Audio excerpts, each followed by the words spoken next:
पीछे से हादसा हो गया, 50 आदमी आए, चढ़ गए, मार पिटाई करी है और मेरे जो बनत जमाई हैं उनका मेरे पास फ़ोन पहुंचा है। तो वो ये नवेड़े की तरफ हॉस्पिटल है, उसमें वो भर्ती कर दी है। उनकी डेथ हो गई। बांधा वन पीछे से हादसा हो गया, 50 आदमी आए, चढ़ गए, मार पिटाई करी है और मेरे जो बनत जमाई हैं उनका मेरे पास फ़ोन पहुंचा है। तो वो ये नवेड़े की तरफ हॉस्पिटल है, उसमें वो भर्ती कर दी है। उनकी डेथ हो गई। बांधा वन पीछे से हादसा हो गया, 50 आदमी आए, चढ़ गए, मार पिटाई करी है और मेरे जो बनत जमाई हैं उनका मेरे पास फ़ोन पहुंचा है। तो वो ये नवेड़े की तरफ हॉस्पिटल है, उस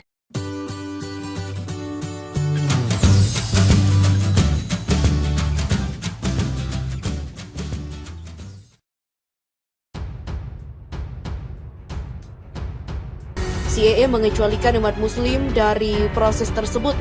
Namun, protes yang awalnya berlangsung damai berubah sengit ketika sejumlah politisi dari Partai Penguasa Bharatiya Janata Party atau BJP melemparkan berbagai tuduhan miring terhadap demonstran yang semakin mendidihkan situasi.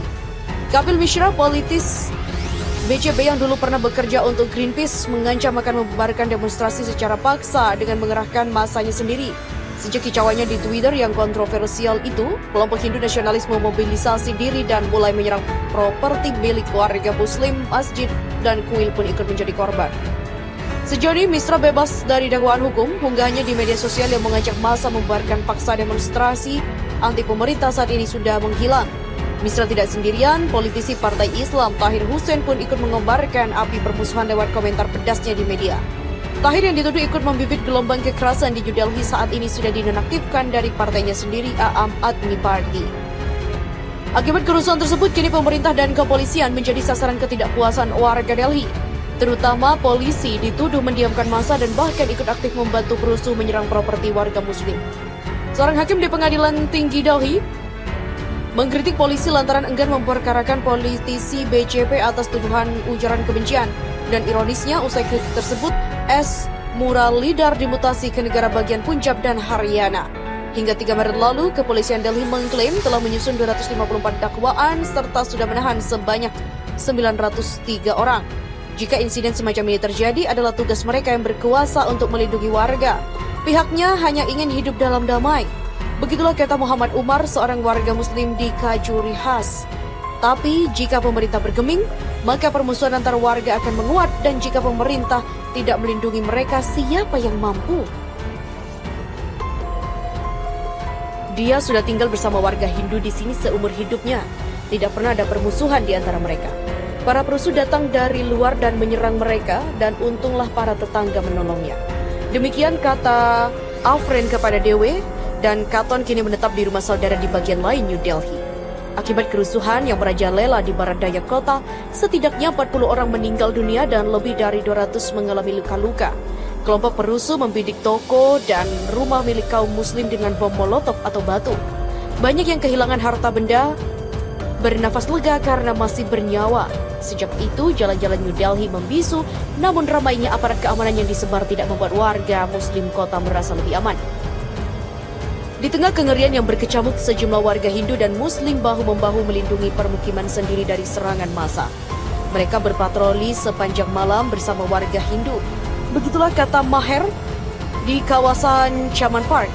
Mereka melindungi rumah dan juga tempat ibadah dari serangan, dan mereka semua bersaudara bersama-sama. Tidak sedikit warga Hindu yang bertaruh nyawa menghadang massa agar tidak memasuki pemukiman Muslim. Di Chanbag, Muhammad Aslam mampu menyelamatkan keluarganya berkat kegigihan para tetangga mereka. Mereka memblokir pintu masuk perumahan sebab hal itu adalah wilayah yang tergolong aman. Banyak nyawa atau rumah yang bisa diselamatkan berkat tindakan cepat para tetangga Hindu. Karena jika tidak, dia dan juga keluarganya sudah tidak bernyawa lagi. Di kawasan yang sama, sekelompok warga Muslim membentuk rantai manusia untuk melindungi sebuah kuil Hindu dari serangan kelompok Muslim lain. Sementara di kawasan lain, warga beragama Sikh membuka kuilnya untuk umat Muslim yang mengungsi dari kejaran massa. Keuskupan di New Delhi juga memerintahkan semua gereja melindungi warga dari luapan kekerasan. Ketegangan antara dua umat beragama memuncak sejak pemerintah menerbitkan Undang-Undang Kewarganegaraan atau CAA pada Desember 2019 silam. Undang-undang tersebut menawarkan jalur singkat untuk mendapatkan suaka politik bagi minoritas agama di Afghanistan, Pakistan, dan Bangladesh. CAA mengecualikan umat Muslim dari proses tersebut. Namun, protes yang awalnya berlangsung damai berubah sengit ketika sejumlah politisi dari Partai Penguasa Bharatiya Janata Party atau BJP melemparkan berbagai tuduhan miring terhadap demonstran yang semakin mendidihkan situasi. Kapil Mishra, politis BJP yang dulu pernah bekerja untuk Greenpeace, mengancam akan membubarkan demonstrasi secara paksa dengan mengerahkan masanya sendiri. Sejak kicauannya di Twitter yang kontroversial itu, kelompok Hindu nasionalis memobilisasi diri dan mulai menyerang properti milik warga Muslim, masjid, dan kuil pun ikut menjadi korban. Sejauh ini, Misra bebas dari dakwaan hukum, unggahnya di media sosial yang mengajak massa membubarkan paksa demonstrasi anti pemerintah saat ini sudah menghilang. Misra tidak sendirian, politisi Partai Islam Tahir Hussein pun ikut mengobarkan api permusuhan lewat komentar pedasnya di media. Tahir yang dituduh ikut membibit gelombang kekerasan di New Delhi saat ini sudah dinonaktifkan dari partainya sendiri, Aam Admi Party. Akibat kerusuhan tersebut, kini pemerintah dan kepolisian menjadi sasaran ketidakpuasan warga Delhi. Terutama polisi dituduh mendiamkan massa dan bahkan ikut aktif membantu perusuh menyerang properti warga Muslim. Seorang hakim di Pengadilan Tinggi Delhi mengkritik polisi lantaran enggan memperkarakan politisi BJP atas tuduhan ujaran kebencian. Dan ironisnya, usai kritik tersebut, S. Muralidhar dimutasi ke negara bagian Punjab dan Haryana. CAA mengecualikan umat Muslim dari proses tersebut. Namun, protes yang awalnya berlangsung damai berubah sengit ketika sejumlah politisi dari Partai Penguasa Bharatiya Janata Party atau BJP melemparkan berbagai tuduhan miring terhadap demonstran yang semakin mendidihkan situasi. Kapil Mishra, politis BJP yang dulu pernah bekerja untuk Greenpeace, mengancam akan membubarkan demonstrasi secara paksa dengan mengerahkan masanya sendiri. Sejak kicauannya di Twitter yang kontroversial itu, kelompok Hindu nasionalis memobilisasi diri dan mulai menyerang properti milik warga Muslim, masjid, dan kuil pun ikut menjadi korban. Sejauh ini, Misra bebas dari dakwaan hukum, unggahnya di media sosial yang mengajak massa membubarkan paksa demonstrasi anti pemerintah saat ini sudah menghilang. Misra tidak sendirian, politisi Partai Islam Tahir Hussein pun ikut mengobarkan api permusuhan lewat komentar pedasnya di media. Tahir yang dituduh ikut membibit gelombang kekerasan di New Delhi saat ini sudah dinonaktifkan dari partainya sendiri, Aam Admi Party. Akibat kerusuhan tersebut, kini pemerintah dan kepolisian menjadi sasaran ketidakpuasan warga Delhi. Terutama polisi dituduh mendiamkan massa dan bahkan ikut aktif membantu perusuh menyerang properti warga Muslim. Seorang hakim di Pengadilan Tinggi Delhi mengkritik polisi lantaran enggan memperkarakan politisi BJP atas tuduhan ujaran kebencian. Dan ironisnya, usai kritik tersebut, S. Muralidhar dimutasi ke negara bagian Punjab dan Haryana. Hingga 3 Maret lalu, kepolisian Delhi mengklaim telah menyusun 254 dakwaan serta sudah menahan sebanyak 903 orang.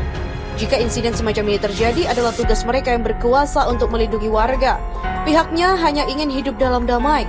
Begitulah kata Muhammad Umar, seorang warga Muslim di Kajuri Khas. Tapi jika pemerintah bergeming, maka permusuhan antar warga akan menguat, dan jika pemerintah tidak melindungi mereka, siapa yang mampu? Dia sudah tinggal bersama warga Hindu di sini seumur hidupnya. Tidak pernah ada permusuhan di antara mereka. Para perusuh datang dari luar dan menyerang mereka, dan untunglah para tetangga menolongnya.